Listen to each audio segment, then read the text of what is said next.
Salut tout le monde, c'est Tracker, donc voilà. Je suis là aujourd'hui devant vous pour faire la toute première vidéo sur ma chaîne, qui sera une chaîne d'Airsoft. Donc je suis habillé en camo, je ne suis pas un militaire, je n'ai pas d'entraînement, je ne suis pas du GIGN, mais je fais de l'Airsoft. Donc pas avec des armes, avec des répliques. Donc ceux qui ne connaissent pas Airsoft, c'est des répliques d'armes à feu qui tirent des billes, non pas des vraies balles. C'est un jeu, un sport, c'est sur le fair play, enfin c'est basé sur le fair play.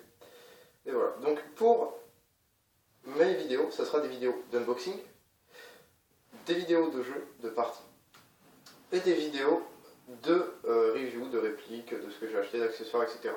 Pour ma première vidéo, j'avais très envie de vous présenter ma toute première réplique, tout simplement, qui est la Kalachnikov de chez Cybergun. Oui, j'ai commencé par ça, je pense qu'il y a beaucoup de gens qui ont commencé par ça, et non pas par des M4. Voilà, vous avez là des petites informations sur la boîte, une photo de la réplique. Voilà. C'est un AEG bien sûr, qui fait 487 fps. C'est de l'ABS plus du métal, on va venir là-dessus. Donc, pour la présentation de la carte, je vais simplement vous montrer ce qu'il y avait dans le pack. Excusez-moi pour les billes. Donc dans le pack, vous recevez une batterie. Donc 1100 mAh, 8,4 de chez Cybergun. Donc c'est plutôt une batterie un peu nulle, je dirais. J'ai directement changé, je vous montrerai par quoi. Après, on a aussi une tige de débourrage dans le pack, de nettoyage débourrage. Là vous avez le nettoyage. Et là, la partie débourrage. J'ai eu des petits problèmes avec la réplique en sortie de boîte. En fait, elle avait tendance à beaucoup bourrer et je devais m'en servir assez souvent. Un chargeur, Kalachnikov High Cap, la molette, etc. Bon, ça m'énerve un peu ces chargeurs, c'est des vrais maracas. Un chargeur de batterie pour les Tamiya Mini. Je crois que ça se dit comme ça. Je me trompe, excusez-moi. Ensuite, je vais directement vous montrer la réplique. Voilà, donc là on a la bête qui est ici. Le pack aussi, il y avait une sangle, c'est un peu de la merde. Je ne montrerai pas. Donc moi je l'ai payé 150 €. C'est tout. Après, elle fait un poids de 2 kg. C'est pas très lourd. Enfin, avec les accessoires, elle doit approcher 3 kg parce que j'ai acheté un silencieux.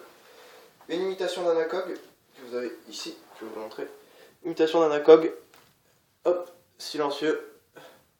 C'est sympa, donc le chargeur. Voilà. Le silencieux, c'est un silencieux type M4, je le mets presque jamais sur cette réplique. Je le mets plutôt sur ma M4 qui est un 718 de chez GNG. D'ailleurs, je vous ferai la review plus tard. Voilà. Donc pour mettre le rail, vous avez deux petites vis ici.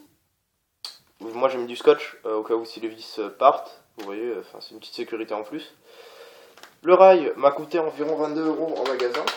Le viseur, je l'ai payé d'occasion chez un particulier. Et voilà, donc là vous avez des parties en ABS.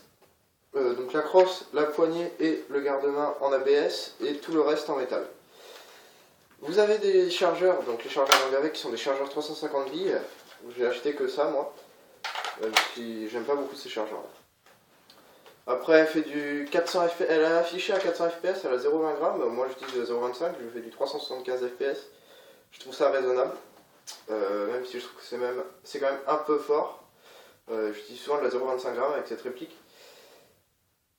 Ensuite, je vais vous parler du réglage du hop-up, d'où se trouve la barre de la batterie et l'interne.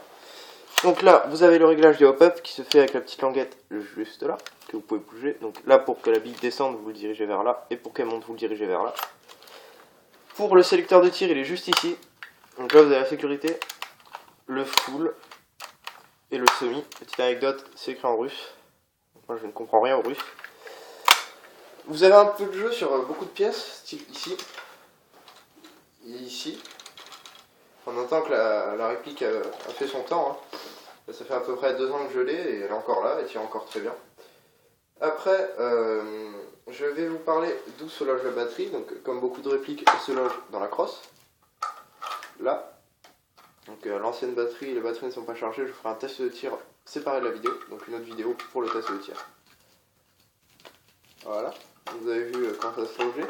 Il faut mettre tout type de batterie, hein. Moi je mets de la LiPo dedans, c'est une 9,9 volts et 1400 mAh. Je ne sais pas qu'est-ce que c'est le maximum de cette réplique. Je pense ne mettez pas de la 11.1 dedans. Je pense que la Gearbox risquerait d'en prendre un coup. Moi je mets de la 9,9 et encore je trouve que c'est beaucoup. Du coup vous amagasez une bonne cadence de tir. Moi j'aime bien avoir une bonne cadence de tir. Voilà, donc cette vidéo touche à sa fin. La prochaine vidéo sera certainement sur la présentation de ma tenue. Là j'ai pas toute ma tenue, j'ai mon gilet tactique qui n'est pas encore un très bon gilet tactique. Je dirais que c'est la base. Donc c'est tout. Donc si vous avez aimé cette vidéo, je vous invite à mettre un pouce vert. Si vous ne l'avez pas aimé, mettez un pouce rouge et dites-moi surtout dans les commentaires qu'est-ce qui vous a pas plu parce que j'essaierai de le changer. Et si vous voulez continuer à suivre mes vidéos, je vous invite à vous abonner. J'essaierai de sortir une vidéo à peu près par semaine. Donc j'essaie de me tenir à ça. C'est pas encore sûr que j'y arrive, mais j'essaierai en tout cas. Donc ciao tout le monde, à bientôt. C'était Tracker.